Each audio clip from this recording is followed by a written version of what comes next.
você. Começando agora mais um programa Ontem e Hoje, no qual você está sempre junto com a gente. E nós, aqui da TV Serra Azul e o programa Ontem e Hoje, sempre trazendo uma personalidade da cidade. E hoje nós estamos recebendo Lúcio Doval, que é cirurgião dentista e presidente da Sociedade Esportiva Sanjoanense. Nascido em São João da Boa Vista, em 13 de maio de 71, portanto 44, indo para 45, casado com Dona Gisele Cristina dos Reis, tem duas filhas, a Georgia de 15 e a Giovana de 14.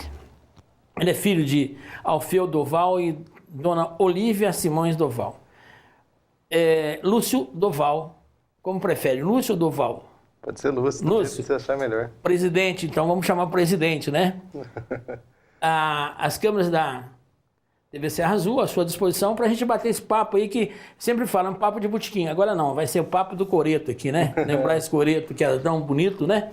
E a gente vai conversar descontraídamente. Fique à vontade. Primeiro eu queria agradecer o convite, é um prazer estar falando aqui com os telespectadores da TV Serra Azul. E estamos aí para conversar, para falar um pouco da minha vida, de São João e da esportiva, né?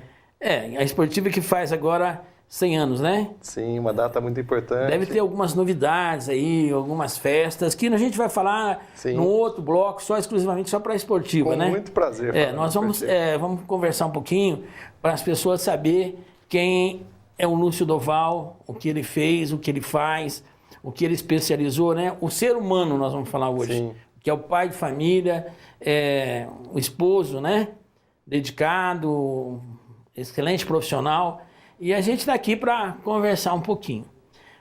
Ô Lúcio, você é de São João da Boa Vista, família Doval bastante conhecida. E a tua infância, eu gosto de saber, o povo quer saber, foi vivida aonde? Na verdade, eu sou nascido em São João, mas a minha melhor infância, vamos dizer assim, eu passei no sítio, né? Porque eu morava num sítio entre São João e Vargem Grande do Sul, o sítio denominado Sítio Santo Antônio dos Milãs, né? Ali entre os Braidos e o Pedregulho. Ah, correto. O sítio ali. Então, ali até os meus 11 anos, eu passei na roça, fazendo arapuca, nadando no açude, correndo atrás de animais, jogando futebol. E vida boa. Vida boa, vida maravilhosa, com muito pouca televisão, não existia, não sabia nem o que era um videogame, então era obrigado a fazer as brincadeiras de criança jogar mesmo. bolinha de vidro, com certeza, sempre. O arquinho. Chupar jabuticaba no pé, goiaba na beira da estrada. Na beira da estrada. Você falou dos Braidos, eu lembrei do senhor Luiz Braido. Sim, falecido, conheci. Que era uma pessoa encantadora. Só chamar de Luizinho, né? O senhor Luizinho. E então, o Braidinho também, a família dele, tudo. Sim. Mas o senhor Luiz era uma pessoa que ele vinha no banco. Eu trabalhava no Banco de São Paulo na época, ela tinha 19 anos. Ele vinha, ele ficava no cantinho assim, esperava que eu fosse conversar com ele, tinha que dar uma conversinha de 5 minutos. Porque ele tinha uma semelhança com o meu avô. E eu chegava, brincava com ele assim, ô avô, tal. E ele sempre me esperava para conversar. Então, aquele pedaço do Braido ali, eu sempre lembro, né? Ia nas festas no bairro dos Braidos lá, que eram as quermesses, né? Sim, tinha a quermesse dos Braidos, né? E depois tinha a quermesse do Santo Antônio dos Milãs, né? Que hoje é o sítio do Roqueto, onde é o sítio do Roqueto ali também. Meu pai chegou a ser festeiro naquela época, ia com o ator durante a semana arrecadando as prendas, né? Que eram frangos vivos. Frangos vivos, e depois tinha que matar aquele frango, temperar o frango, trazia na cidade para assar. Nossa, e era uma loucura. Era muito gostoso. E você estava junto? Sim, divertia. Das festas dos Braidos, até tenho muita saudade até de voltar e ir para o Pedregulho, por exemplo. Eu sei que mudou muita coisa no Pedregulho, na vida, né, das pessoas. Do cidadão lá que mora no Pedregulho, mas eu me lembro daquela época, daquela saudosa época onde eu também fui na festa do Pedregulho. Tinha umas festas maravilhosas no Pedregulho, nos Braidos e no Santo Antônio dos Milãs. Era uma outra época onde não tinha violência. Não, nada. Todo mundo conhecia todo mundo, era família, né? Todo mundo se respeitava. Podia ter até uma certa, vamos dizer assim, as famosas divergências de opinião, mas se respeitavam. As pessoas se respeitavam mais naquela época, né? Até a gente estava falando sobre educação, né? Naquela época a gente entrava na sala de aula e tinha um respeito tamanho pelo professor, talvez o mesmo que a gente tinha pelo pai e pela mãe, né? Então a gente tremia quando o professor falava Nós estávamos coisa. falando aqui em off, né? Isso. Antes de começar o programa, a gente estava falando a respeito de escola. E a gente estava até bem saudosista aqui, lembrando que um inspetor de aluno chegava na escola, a gente nem saía para o corredor. Ele entrava na sala, a gente levantava, sim. Aí ele falava, pode sentar, a gente sentava. Era uma outra época, uma coisa muito gostosa, né? Eu acho que, desculpa, acho que se ficasse quietinho, dava para ouvir a respiração de cada um e o coração batendo. Batendo, porque o respeito era muito grande, né? Hoje é completamente diferente, o cara já chega, já xinga, já até sai pro tapa, né? Se depender da coisa. Perdeu o seu respeito, né? Então é uma pena, né? Infelizmente. Mas essa infância sua, tinha alguns amigos teu que se lembra? Primos, na verdade, né? Porque, assim, o sítio da minha família era uma herança, né? Do meu avô, que dividiu em vários sítios, uma fazenda que tinha lá.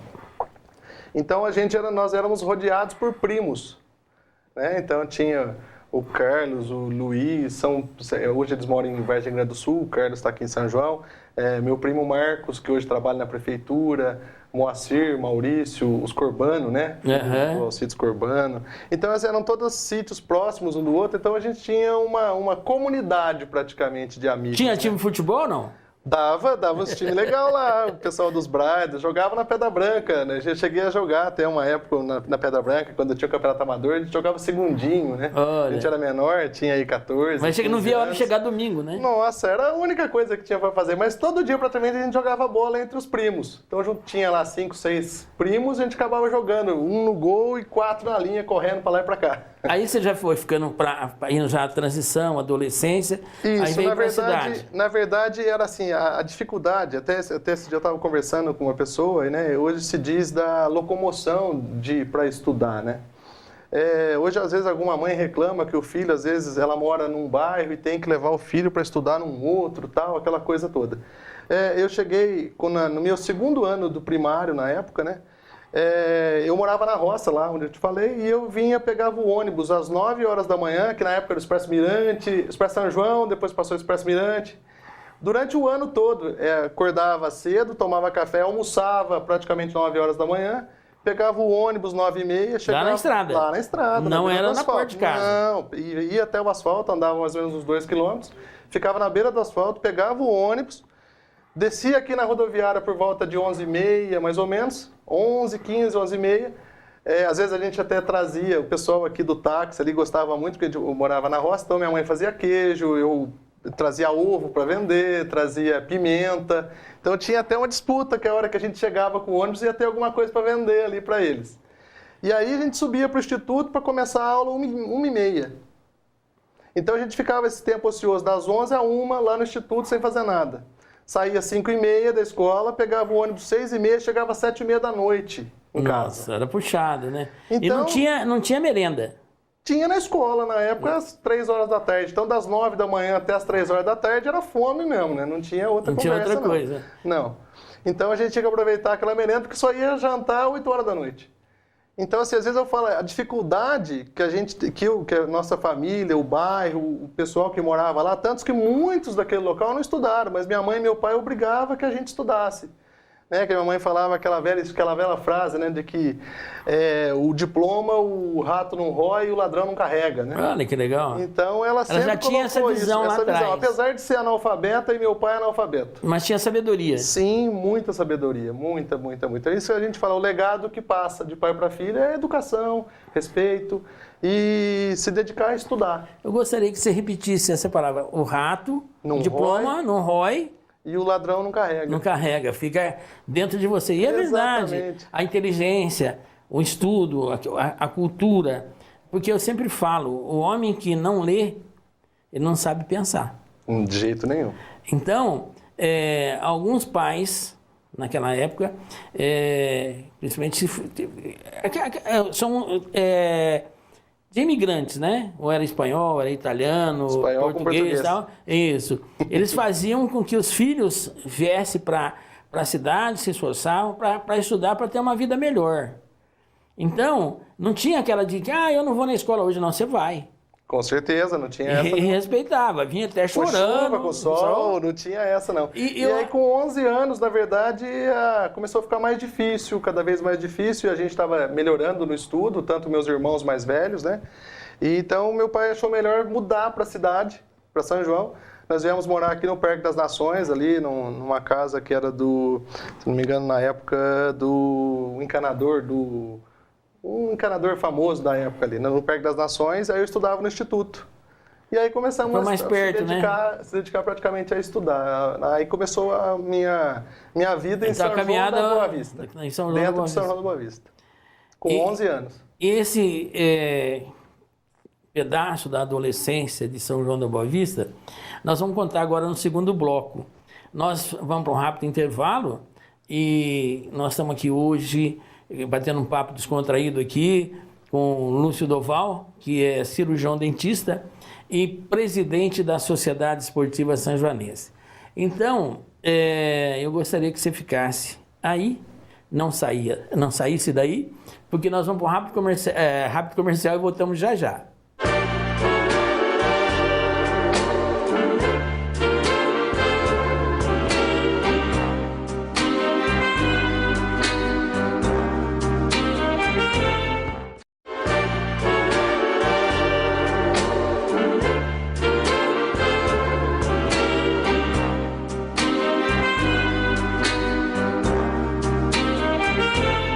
Bem, depois desse rápido intervalo, nós estamos aqui descontraídamente conversando hoje com o Lúcio Doval, que ele está fazendo aí uma retrospectiva da vida dele, de infância, adolescência, e aí nós paramos na adolescência no outro bloco. Vamos falar rapidinho da sua adolescência, o estudo na faculdade e depois nós vamos falar da esportiva. Com certeza. As novidades que ela tem para esse ano, e acho que é muito importante o sanjoanense e os associados, né? Saber o que está fazendo nessa administração e o que vem de festa por aí, né? Porque é bom fazer festa também, né? Com certeza. Não é só transformar a esportiva como vem sendo transformada, né? Com as novidades, com a sede própria, que está com uma maravilha, mas a gente vai conversar.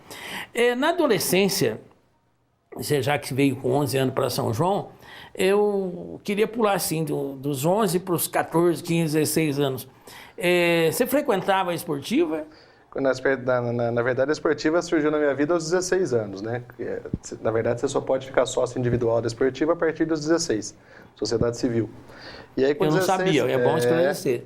Com 16 anos, então, eu me tornei sócio. Naquela época, você tinha que correr atrás de pessoas para assinar, e era difícil, parecia uma sociedade meio fechada. Né? E aí eu consegui e acabei me tornando sócio da esportiva. Então, assim, por volta de 16, 17 anos, então, aí já tinha, assim, já era mais na parte de estudo e mais na parte de amizades, né?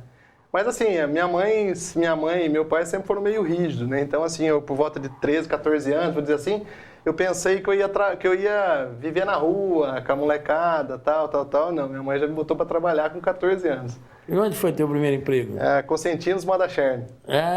Eu trabalhava na parte da confecção, corte, até costura, às vezes, acabava fazendo também. Então, assim, foi sempre meio regrado, então não tinha essa, não. Eu acabei passando por funilaria, trabalhei com meu cunhado, Alfredo, porque todo mundo acha que eu nasci dentista, né? Por isso que eu estou falando. Todo mundo acha. Isso aqui é bom porque a gente conversa. Porque... Eu acho que quando eu fui para a faculdade, na verdade, graças ao meu padrinho de casamento, Fernando Najib, que acreditou no meu potencial, que acreditou na minha vontade de estudar, que me ajudou muito, devo muito a ele. Então, assim, eu fui... Quando eu estava na faculdade, para você ter uma ideia, quando eu voltava de férias, meu cunhado, na época que tinha uma oficina de funilaria, ele reservava os carros para mim reformar. Eu era funileiro, praticamente formado, vamos dizer assim. Porque tinha uma experiência que trabalhei bastante tempo com isso. Então, quando eu voltava de férias, eu acabava fazendo funilaria. Enquanto o pessoal estava curtindo férias na praia, eu estava trabalhando de funileiro. Curtindo férias, né, esportivo, o negócio tinha ficado sócio, pensando que ia usufruir, né? Exatamente. Com natação, os amigos, jogar futebol, fazer um churrasquinho. Tinha que trabalhar. Tinha que trabalhar. Meu pai e minha mãe nunca foram muito seguros, tal. Eles ajudaram no que foi possível para a gente estudar, na verdade, mas luxo ao extremo, esquece, não teve isso não. Na minha vida, pelo menos, não teve. Mas eu acho que é importante assim, criar os filhos mostrando a realidade da vida. Eu acho que não adianta você florear, porque a vida ela é cheia de altos e baixos. Eu sempre falo assim para meus filhos, que a vida é como se fosse um mar. Então, o mar calmo não faz bom marinheiro. Então, tem que ter turbulência para você ter ali a flexibilidade, hoje fala muito em resiliência, né, que é o jogo de cintura, para você sair de uma situação. Às vezes a pessoa fala, mas esse cara aí é cheio de conversa, é cheio de papo. Não é isso. Se você pode contemporizar, se você pode deixar para depois. Tem uma hora que a gente estoura, assim. Agora melhorei porque eu estou ficando mais velho, então. Mas às vezes a gente estourava. E eu acho que os pais mostravam para o filho o caminho. Exatamente. É aquilo que você falou no bloco anterior, a respeito. Hoje uma criança não sai da casa dele para ir para a escola a pé. Não sai. O pai leva, então ela aprende que para ir para a escola tem que ir de carro. Nunca foi a pé, né? Porque ele vem crescendo naquilo ali e o dia que fala... Eu tenho um filho meu que foi na mobilete e tal, eu nunca vi ele andar a pé, a não ser caminhando. Mas se eu vou em tal lugar, ele não vai de jeito nenhum. Eu acho que não, os dois, né? Então, eu acho que é importante isso. E teu pai fez com que você estudasse... Na época que eu estudava no Ângulo, acabei estudando no Ângulo aqui no centro, eu saía da Vila Brasil e vinha a pé até o Ângulo, voltava... Eu trabalhava à noite no Ângulo, eu vinha a pé de novo para trabalhar, voltava à noite... Você estudava e trabalhava? Sim, eu trabalhava no próprio Ângulo, na época, na própria escola, na secretaria, em troca da mensalidade, né? Isso. Então, assim, aí você já está falando assim de adolescência e família. Vamos dizer assim que a minha família que eu tenho hoje, minha esposa e minhas filhas, começaram aos 17 anos, quando eu conheci minha esposa.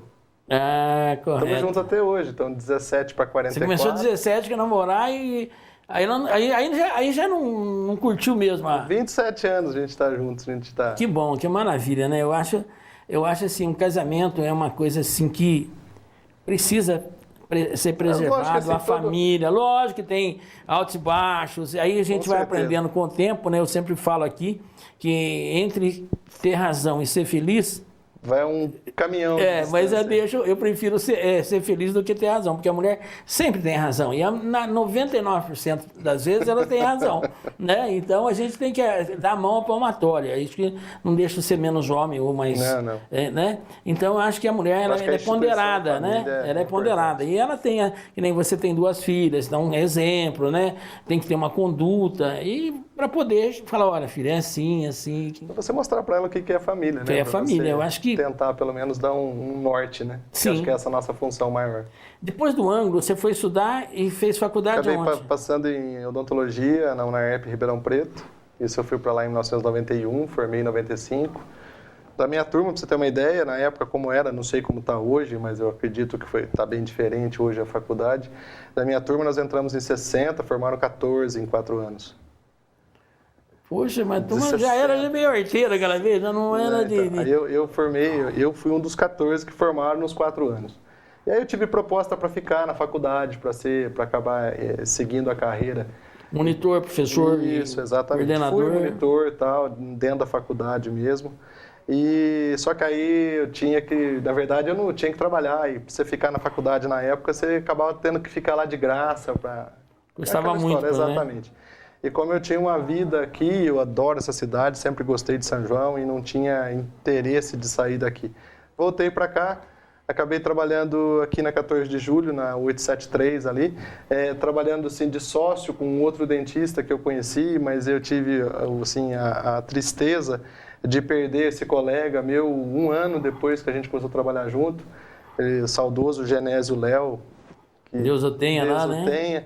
Mas foi assim o meu mentor até, e às vezes o pessoal chegava lá e achava que ele era meu pai. Porque geralmente assim, o filho segue a profissão do pai.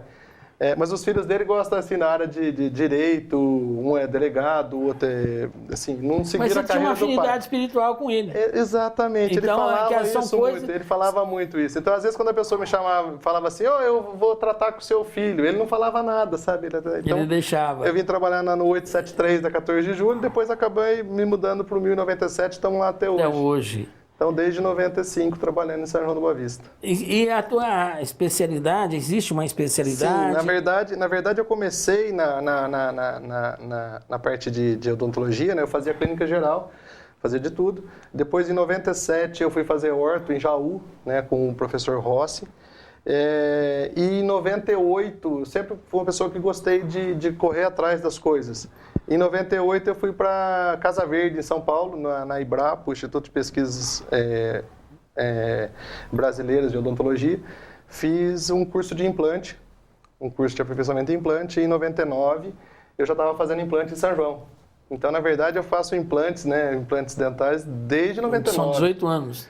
É chão, eu falo, até brinco às vezes que eu sou meio que um dinossauro do implante, né? Todo mundo, mas será que quando você começou? Já comecei faz muito tempo. E aí o implante vai para a área de cirurgia.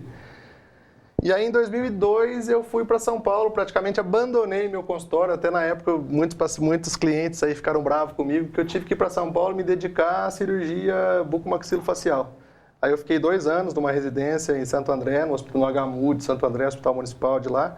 E aí lá tomei gosto, não, já gostava da área de cirurgia, mas aí acabei entrando mais a fundo na área de cirurgia e na área de trauma de face, né, que são hoje aqui em São João do Boa Vista, na verdade, eu tomo conta do hospital da Santa Casa, do hospital da Unimed Leste Paulista e também presto serviço para o hospital de São José do Rio Pardo, na área de trauma.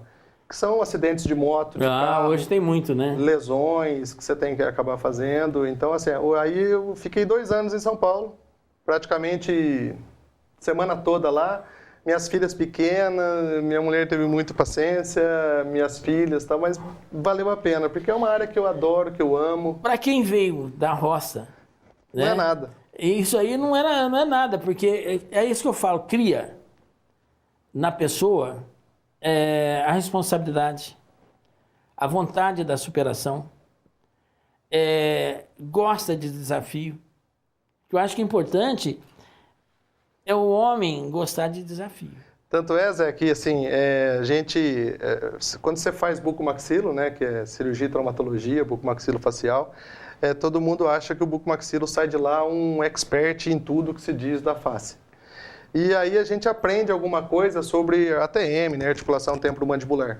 E eu via que era muito vago isso. E aí, há mais ou menos uns 5 anos atrás, é um título que eu tenho, mas eu não o divulgo. Mas eu sou especialista também em dor de disfunção temporomandibular, aqui em Campinas. Mas eu queria, na verdade, não era um título que eu queria falar, ostentar e dizer assim, olha, eu sou um especialista também nisso. Não, eu queria aprender para não falar besteira. É aquilo que eu falei, tinha que ler, tem que saber para chegar e não cair em contradição. Exatamente. Ou mostrar insegurança. Exatamente. Porque o cliente confia naquilo, você, principalmente, queira ou não, você é um vendedor. Sim, com certeza. Porque você vai vender aquilo que você sabe. E alguém vai dar o rosto, a boca para quem sabe, né? É o que eu falo, às vezes o cara fala, fulano de tal, você daria teu carro para uma pessoa pilotar se ela não tem carta, ou ela é ruim de guidão ou de direção? O cara, eu não. Então, às vezes, a pessoa que administra, ela tem que ter o conhecimento, né? E o conhecimento é o que você foi buscar, você não esperou de chegar. Com certeza. Bom, nós vamos para um rápido intervalo e voltamos já já. Agora, nesse bloco aqui, nós vamos falar da esportiva. Já que você falou que adorava São João e adora, agora vamos conversar a respeito do que você pode fazer para São João, o que você está fazendo, né? Na Sociedade Esportiva São João, junto com a sua diretoria. Vamos para um rápido intervalo, voltamos já já. Não saia daí.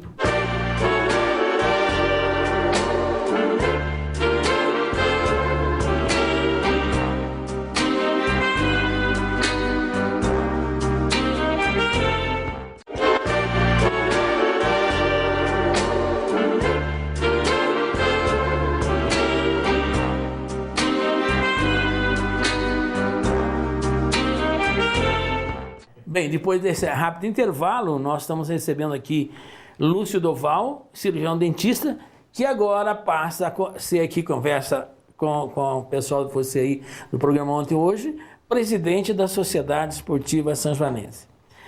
Como nasceu esse desejo de ser presidente? Foi convidado e falou, olha, precisa mudar, um grupo falou, você que vai, como é que foi esse Isso aconteceu assim, eu gosto muito de futebol, apesar de ser meio perna de pau, mas eu gosto. Então, assim, a gente se reunia na esportiva, sempre se reuniu lá, o pessoal da Gaiola Society, que eu participo, né, que nós sempre participamos. E aí o Foguinho, que está lá na esportiva há muito tempo, o Flávio Bertelli, que hoje é o conselheiro do presidente, clube. É o presidente do Meu conselho, vizinho lá. Presidente do Conselho Deliberativo, o senador lá.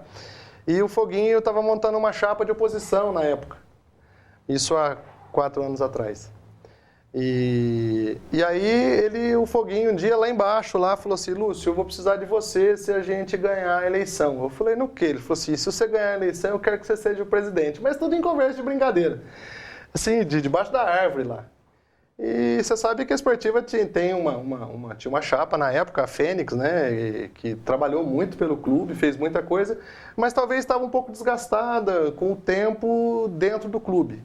Então tinha algumas alas insatisfeitas, que eu acho que é importantíssimo dentro de qualquer instituição que seja no município, seja dentro do clube, seja dentro de qualquer lugar que você tenha comando, tem que ter oposição, né? Senão você acaba entrando por um vício complicado depois de se reverter.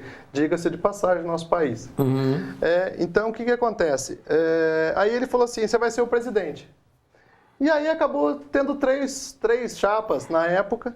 Nós acabamos ganhando por 2 votos. Né? Acho que foram 292 a 290, ou 294 a 292, alguma coisa assim, e acabamos sendo eleitos. O conselho, na verdade, foi eleito. Como na época a gente estava montamos uma estratégia, na época de oposição, a nossa estratégia foi montada em cima de colocar uma cara. Vamos dizer assim, colocar uma cara para bater. E aí, era o plano de vocês? Era o plano nosso na época. E o que aconteceu? Eu botei a minha cara. Falei, quer saber de uma coisa? Ninguém me conhece, ninguém sabe quem eu sou, não sabe do que eu posso fazer, o que eu não posso. Então, na verdade, assim, ninguém pode falar pelo menos... É um fato novo. É um fato novo.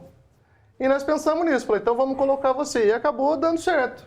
E aí o que aconteceu? Quando colocou eu me coloquei à disposição para ser oposição dentro da esportiva, quando nós vencemos a eleição, todo mundo já queria praticamente que eu fosse o presidente. Então, tanto é que teve só uma chapa eleita. Porque assim, na esportiva é assim, você elege o conselho, que são 80 conselheiros, e dentro do conselho é eleita a diretoria executiva. Então, você dentro do conselho, você pode montar 1, 2, 3, 4 chapas para concorrer. Para concorrer. E aí, nessa época, teve só uma, na qual eu era o presidente. Aí, o Foguinho era o meu segundo vice, meu primeiro vice, o Fernando da Dent System era o segundo vice e o Zanqueta era o terceiro vice. Aí ficamos 2 anos com essa administração, depois tem a reeleição, porque lá é bienal, né? São 2 mais 2.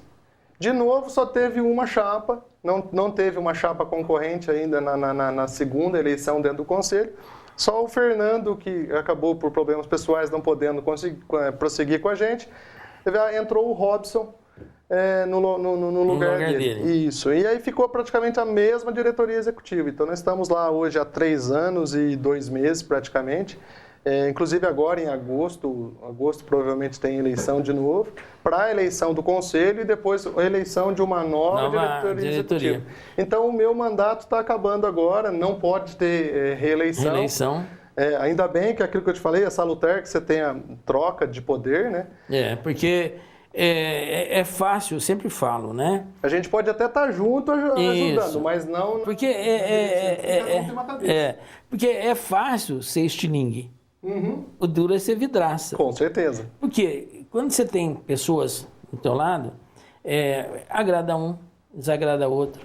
E hoje o ser humano, às vezes, ele está mais carente de atenção do que o outro. Zé, e eu aprendi uma coisa dentro da esportiva, talvez, não sei se seja a esportiva ou seja o povo sanjoanense, é um povo apaixonado. e você lidar com paixão. Isso eu já falei até na inauguração, eu acho que o do marco do centenário, que foi feito em 1º de julho do ano passado, que é um relógio em contagem regressiva que fica lá do lado do tênis, eu falei que o sócio da esportiva é um apaixonado. E aí quando você lida com paixão, você mexe na paixão de uma outra pessoa, nossa, é complicadíssimo. Então, na verdade, eu aprendi bastante lá dentro que você tem que ponderar muito para poder mexer nas coisas. E às vezes você tem que ser um pouco assim, calmo, entendeu? Não tentar chegar... De vez... Não pode, não. Nem solavanco. Não consegue. Você não consegue. Você tem que administrar para todos. Exatamente. Mas consegue. E sempre... Graças a Deus, a gente já conseguiu bastante coisa lá em 3 anos. Nós pegamos o clube lá, vamos dizer assim, não vou dizer o termo que se poderia se dizer aqui, mas assim, um clube que tinha um caixa praticamente zerado quando nós entramos, que não tinha dinheiro para pagar a folha de pagamento integral, na data correta, acabava precisando de instituições bancárias para se pagar. Em 6 meses a gente conseguiu reverter isso. E aí, assim, com muita determinação, cortando, às vezes, infelizmente, tendo que, às vezes, demitir funcionários na época, mas era para ajustar o clube para a realidade dele. Então, nós abrimos mão de cargos importantes dentro do clube e acabamos sacrificando dentro da diretoria, da própria diretoria, quer dizer, os presidentes e os diretores dando algo mais pelo clube, porque a gente tirou funcionários que faziam essa função. Então, o presidente, a diretoria executiva deixou de ser alguma coisa meio, digamos assim, mas que chega só para ver como que está. Não, a diretoria executiva, nesses 3 anos, ela foi para fazer. Então, ela era obrigada a fazer. Tinha que fazer? Tinha que fazer, porque não tinha ninguém. A gente deixou só os diretores dos departamentos, vamos dizer assim, lá dentro. Um dia, eu conversando com o Peregrino, e depois eu tive essa mesma conversa com o Marcelinho. Eu falei assim, ser presidente da esportiva, ou vocês aqui, é como administrar uma cidade. Porque tem, 16 mil sócios, imagino. Hoje nós estamos com 5.600 sócios pagantes e 11 mil sócios dependentes, que então, são no são total. praticamente 16. Mas Não, são 11 no total, 12 mil. 12 mil. Então, é uma cidade. Uma cidade de pequeno porte. Uma pequeno porte, mas que exige uma boa administração. Porque esses 12 mil são exigentes. Com certeza. Ele quer ir lá, ele quer ver limpinho, ele quer ver bem cuidadinho, ele quer trazer o amigo dele, o parente dele, para ver que ele é... na época que eu trabalhei em banco, eu morei em Mojimirim, fui diretor de futebol do Mojimirim, junto com o falecido Wilson Barros. E quando ele subiu para a 2ª divisão, e a gente frequentava o clube do Mojimirim, não o Mojimirim Clube, Clube Mojimiriano. Sim, sim. E eu provocava ele, falei, gente, é o nosso clube. Eu falei, não, tu é muito bom, bonito pra caramba, mas não chega perto das esportivas. Os caras só para provocar, né? E realmente, se você for ver em termos de região, a esportiva vem de um tempo que eu lembro que tinha futebol, e que o futebol quase que levou a esportiva para um buraco, né? Eu trabalhava na Piratininga, fazia as entrevistas com alguns jogadores que estavam lá, a gente dava cobertura na hora do almoço, mas a esportiva, como o Palmeiras, de repente o futebol não era interessante para o clube, porque ele ia comendo uma parte que ia tendo, né? E hoje eu vejo a esportiva, fazia tempo que eu não ia na esportiva. Eu fui sócio muitos anos e tal, depois acabei deixando de ir por falta de tempo, né? E muita correria. Mas eu vi que ficou um espetáculo, né? Tudo lá é diferente. Eu tive a oportunidade de várias vezes, aquela sede ficou muito bonita. Até então, eu fui lá umas 2 vezes e ficava com medo Aquele buraco que tinha aquele lá. Porque eu chegava e falei, cadê o buraco? Né? Na cabeça, porque a juventude inteira, a vida inteira, quer dizer, eu vou lá com nas festas da CSB Promoções, baile eletrônico, né? baile eletrônico. Então, a gente tinha... Muitos amigos caíram naquele buraco. Eu, quando tomava uma acho que até eu caí, não tenho certeza. Então, eu cheguei e falei assim, gente, como é que fizeram? Pensei assim, né? Ficou muito, muito, muito bom, né? Inclusive, estão terminando ainda, né? Sim, a parte anterior da sede, ela ficou pronta. Na verdade, o que precisa ainda ser remodelado são os banheiros e a parte da cozinha na parte de trás.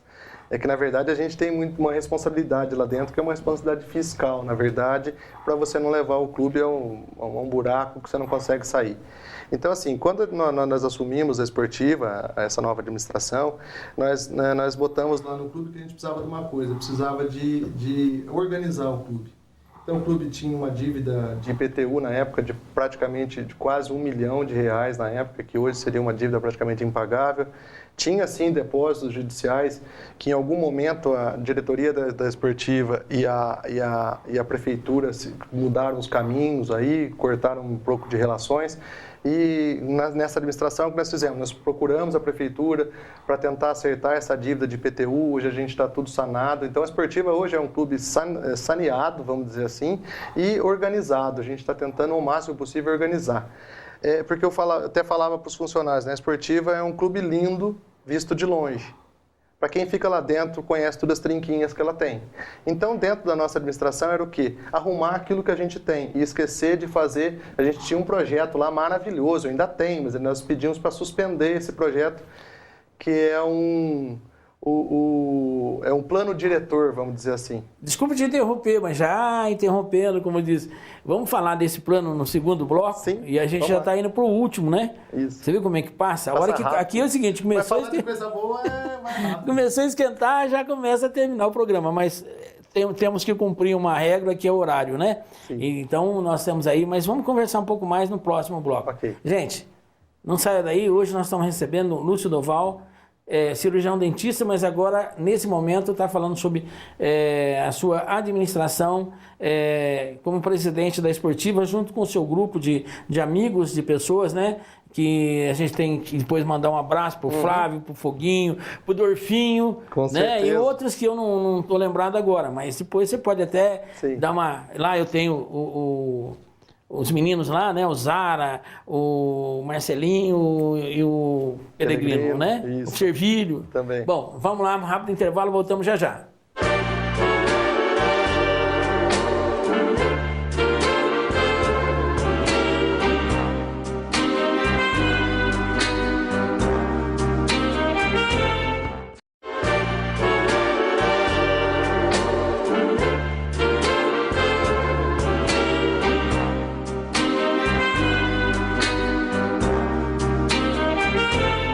Bem, depois desse rápido intervalo, né? Nós estamos aqui para tomar um cafezinho, já voltamos rapidinho. E nós estamos conversando com o Lúcio Doval, nós estamos no último bloco, e ele falava que tinha alguns planos, né? E eu depois não pôde pôr em prática, é isso? Não, na verdade pretende ainda? Não, pode até ser que ele venha a existir. Em outras administrações foi feito um plano diretor. Esse plano diretor, o que consiste? Eram obras que deveriam ser feitas e você deveria seguir o cronograma dessas obras. Quer dizer, você teria que seguir o que foi pré-determinado dentro desse plano diretor. Só que o que acontece? Nós tínhamos uma sede, até ela foi reformada praticamente em tempo recorde e até leva o puxão de orelha até hoje com o Conselho Fiscal, porque foi muito rápido e assim a coisa tinha que ser meio que galopante, porque nós reformamos a sede social praticamente sem ter cancelado um casamento que já estava pré-agendado. Então, assim, foi feita uma remodelação total de forro, de iluminação, de piso, de portas, porque qual que era o grande problema que a gente tinha na Esportiva, você sabe muito bem disso, que era aquele nossa tragédia lá do Rio Grande do Sul, né, a Boate Kiss, onde Santa Maria, onde muitas pessoas perderam a vida dentro daquele clube, por falta do quê? De normas de segurança. Eu acho que aquilo lá foi um marco na história do Brasil para eventos e aquilo lá tomou como lição. Então, a Esportiva, você vai lembrar bem que a porta da frente do clube era de correr. Era uma porta de correr na frente e a gente não ia conseguir o alvará do Corpo de Bombeiro por N fatores e um deles era aquela porta. Então o que aconteceu? A gente já estava precisando dar uma remodelada porque o pessoal reclamava muito, estava perdendo locação e ali é uma fonte de renda para o clube. O que aconteceu? A gente falou assim, quer saber de uma coisa? Então já vamos fazer de uma vez. Então foi tudo a toque de caixa, muito rápido, senão não teria como fazer. Mas eu acho que tem hora, né?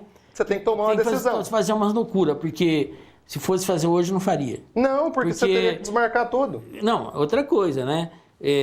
O cimento subiu, vem uma inflação, então se você colocar no lápis hoje o que você gastou, você vai ver que você está tendo uma vantagem enorme, né? Com certeza. Porque quando está tudo estabilizado, às vezes alguém fala assim, olha, o cara está gastando, vamos puxar a orelha dele e tal. Mas é sempre assim, quando você faz as coisas com amor, faz com carinho, bem intencionado... Na verdade, assim, todos da diretoria ficavam olhando aquela obra dia e noite praticamente para ela acontecer. E aí, terminando a sede social, essa parte da frente, que ela ficou ótima. Hoje a gente tem uma aceitação para casamentos, para eventos muito grande, o pessoal tem gostado muito. Além disso, fizemos aí uma pequena reforma na academia, uma adequação da academia, estamos fazendo ainda até hoje, vamos mexer em mais algumas coisas na academia também, mas assim, você pode ter certeza que na nossa administração, no que nós estamos fazendo lá, nós estamos olhando para o clube como um todo, e não só como uma parte, né? Assim, às vezes assim, o pessoal privilegia aquilo lá. Não privilegiamos nada, na verdade nós olhamos para todo mundo e o que pode ser feito dentro da medida do possível, né? Então é a administração mesmo. Por exemplo, hoje nós estamos com uma obra em andamento dentro do clube, que é o administrativo. Na verdade, essa história da reforma da sede, ela aconteceu primeiro a reforma do administrativo, porque os nossos funcionários, ali onde tinha a recepção, sim, era bem onde tinha o acanhado. caixa, não era acanhado não, estava escorado com tábua. Estava escorado com tábua, para quem quisesse ver. A minha sala não tinha como você entrar dentro dela, porque você passava no meio de tábua, escorada, o forro. Os nossos funcionários com risco de ter um acidente de trabalho violento, matar alguém lá dentro. Então era assim que estava. Então nós tínhamos que tomar decisões, não podia ficar olhando, amanhã ou depois a gente faz tal e coisa. Não existiu isso, nós tínhamos que fazer. Tanto é que aí aconteceu. O Castor chegou em mim, o Castor lá da parte social, então, amigo, gente, um abraço lá para ele. O que acontece? Ele chegou em mim e falou, Lúcio, pelo amor de Deus, nós estamos perdendo locação, vamos arrumar o piso, o forro da sede, porque não dá mais, as noivas estão reclamando que gasta mais para esconder a feiura do que fazer o casamento, né? Porque era muito feia. Vamos falar a verdade, apesar de eu amar o clube, a gente sabe que era feia. Então hoje por mais que a noiva ficasse bonita, ela estava feia porque o ambiente não era agradável. Aquele piso de madeira que soltava os tacos, gastava na época 14 mil reais de cera por ano para poder ficar encerando aquilo lá. Hoje não existe mais isso. Né? Então, tinha que tomar decisão, e a decisão foi tomada. Até você falou do Adolfo, é um dos que puxa a minha orelha no Conselho Fiscal, que fala que eu sou... Mas ele gosta muito da esportiva. Com certeza. Ele foi um dos que um dia nós íamos sair, ele falou, não, hoje não posso, porque nós íamos um domingo, as esposas e tal, a gente ia almoçar fora, e ele falou assim, não, hoje a Márcia falou assim, olha, não pode, porque hoje ele vai fazer um trabalho lá acho que foi na primeira eleição, de boca de urna, sei lá, que quer fazer, que ele estava empenhado porque era a turma dele. Uhum. Mas é bom estar cercado de pessoas, porque o que eu falo sempre aqui, porque é o seguinte, toda unanimidade é burra. Com certeza. Então, se todo mundo vai para o mesmo buraco, dois cegos, um dá a mão pro outro, vai pro precipício. Agora, se o outro fala, não, vem pra cá e tal, as coisas vão sendo mais ponderadas, né? Um pode até falar, vai mais devagar. Né? Vai mais devagar, mas sempre tem que ter, e tem que ter um também que puxa, né? Eu acho que é importante isso aí. É importante no final é o resultado, que eu sempre falo, existem várias formas de você chegar a 5. 1 mais 1, mais 2, mais meio chega a 5. Ou 1 mais 1 mais 1, ou 2,5 mais 2,5. Então vamos fazer o seguinte, já que nós estamos falando assim em loucuras, né? Para a esportiva, para os associados, nesses 100 anos da esportiva, né? Na parte social, tem alguma novidade para esse ano? O que você pode falar para a gente? O que você pensa em fazer? O que você está fazendo? O que a tua diretoria... A tua diretoria... Eu falo você, mas toda a diretoria, é um né? grupo, ninguém faz nada sozinho, Zé. Infelizmente não dá para fazer mesmo. E o que tem assim... Nós estamos, assim, desde o ano passado, nossa grande preocupação com o clube em si é marcar a história dele. E é marcar a história dos 100 anos do clube. Então, na verdade, assim, você não pode fazer um aniversário de um clube como a Esportiva, que vamos dizer assim, até já falei isso com o prefeito, né? A história de São João e Esportiva se confunde às vezes, né? Muita gente conhece a Esportiva e não conhece São João, e o contrário também é verdadeiro. Então é um clube que tem um prestígio mundial, por causa de Mauro, Bellini. Então, são os únicos, né? O único time que deu 2 capitães para a seleção brasileira. Exatamente, foram revelados aqui. Então o que acontece? É importante você pensar em o que fazer para você marcar isso aí. Então não dá para você fazer um bolinho e cantar parabéns, né? Não tem como você fazer um negócio desse. E aí, quando nós assumimos a nossa gestão, voltando um pouquinho, mas é rápido, que nós tínhamos que fazer coisas para sócio. Então aquele que paga a mensalidade, que na verdade é aquele que paga a conta no final do ano, quando fecha o balancete do clube, quem pagou 92% hoje do que a Esportiva arrecada, advém de mensalidade, então nós temos uma responsabilidade muito grande com isso, que é dinheiro suado de cada um. Então, na verdade, lá nós estamos fazendo eventos hoje no clube, são eventos praticamente subsidiados pelo sócio. Porque antes a Esportiva fazia muito evento e dava prejuízo, só que o sócio não ia, então fazia-se festa para não sócio. Então, qual que era a nossa preocupação? Mostrar o valor do sócio, dar valor para o sócio, que ele merece, na verdade. Então, nós estamos fazendo vai acontecer o centenário, vão acontecer durante o ano vários eventos pequenos, vamos dizer assim, de menor, mas em cada modalidade vai ter algum tipo de evento, isso a gente vai fazer com certeza. Mas para marcar o dia 1º de julho. Então a gente fez o relógio, o ano passado a gente fez a inauguração do relógio às 7 horas da noite, porque o clube foi fundado no Recreativo às 7 horas da noite do dia 1º de julho de 1916. Portanto, dia 7 horas da noite do dia 1º de julho de 2016, ele completa 100 anos.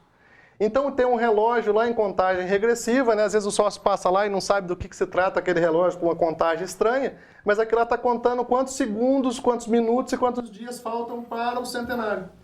Às 7 horas da noite do dia 1º de julho, agora de 2016, o relógio vai zerar. Zerando, a gente vai começar um evento no campo principal, né?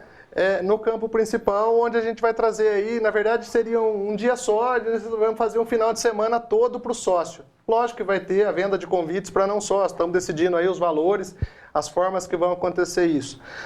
Porque às vezes o sócio quer levar alguém que não seja sócio, né? Um namorado, amigo, sei lá o que for. Então tem o direito de levar, mas o não sócio vai ter que pagar. E vai pagar um valor de mercado aí para ir poder assistir o show. Mas aí na sexta-feira a gente vai dar um presente assim que eu acho que vai atender aí o grande público da Esportiva, né? Talvez até a nossa, que é um show do Roupa Nova, gratuito para o sócio. No sábado, César e Paulinho, que é pro pessoal da mais antiga, que gosta de um sertanejo. Eu gosto. E no domingo à tarde, uma domingueira com a estrela do Caio César e Diego. Tudo de graça pro sócio.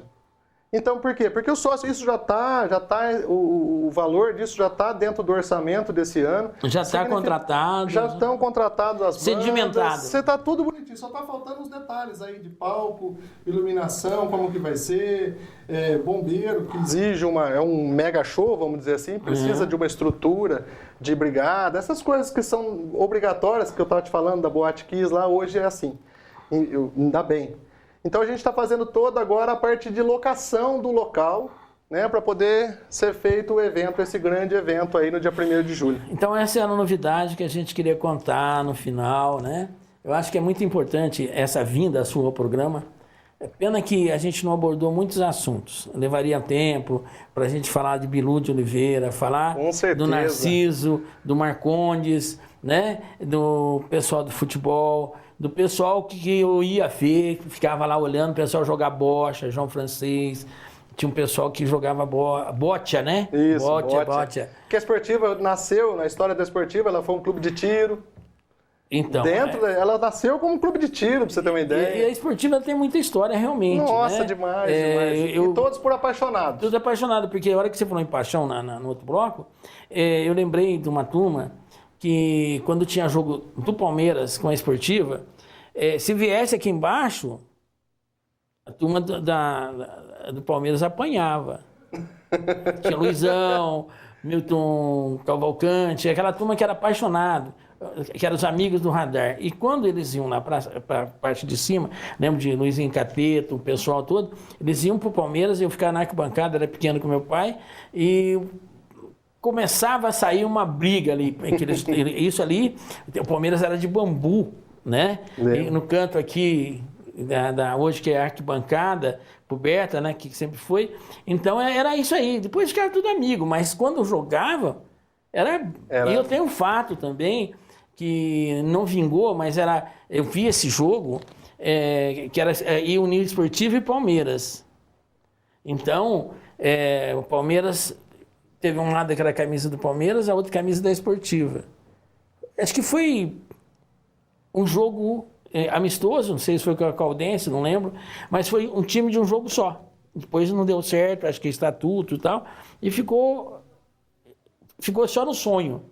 Mas eu acho que é muito importante a sua vinda, eu falei, para que as pessoas conheçam um pouco do Lúcio Doval, né, como cirurgião dentista, na especialidade que ele tem, porque às vezes a pessoa diz, ele é cirurgião dentista, mas ele é presidente. Não, você tem o seu lado profissional, onde você foi buscar conhecimento, né, tem os seus méritos para estar onde você teve, e eu acho que o que eu tenho é agradecer a tua vinda aqui. Eu que agradeço a oportunidade. E deixar aqui a TV Serra Azul, onde você já é sócio também, né? Sócio, porque tem um espaço seu aqui, o Márcio gosta muito de você, o pessoal da TV, você vem aqui no programa do Tony, sempre procurando também prestigiar os programas da TV Serra Azul. E eu quero te agradecer mais uma vez. Eu agradeço a oportunidade e quero dizer assim a todo, não vou dizer diretamente ao sócio da Esportiva Sanjonense, mas a todo cidadão sanjonense,